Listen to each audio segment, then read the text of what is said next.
Hello বন্ধুরা, এই বিয়ের মরশুমে কে কটা বিয়েবাড়ি পেলে? আমি ফাইনালি একটা এই গরমে বিয়েবাড়িতে এলাম।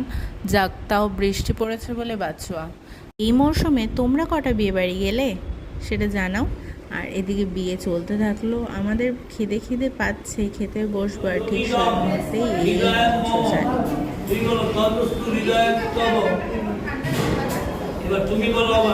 তারপরেই আমরা খেতে বসে পড়লাম। খাওয়া দাওয়ার ফার্স্টেই দিল হচ্ছে রাধা বল্লভী সঙ্গে চানা, পুরো মাখো মাখো একেবারে। এবারে মুখে দিলাম পুরো ওয়াও। তারপরেই চলে এলো ডিমের ডেভিল আর স্যালাড, তারপর পোলাও আর চিকেন কষা, আমার তো অল টাইম ফেভারিট। দিয়ে আমি খেতে থাকলাম। শেষ হতে না হতেই চাটনি, পাঁপড়, রসগোল্লা, সন্দেশ, রান্নাগুলো তো জাস্ট ওয়াও ছিল। আর আরও ভিডিও দেখার জন্য সাবস্ক্রাইব।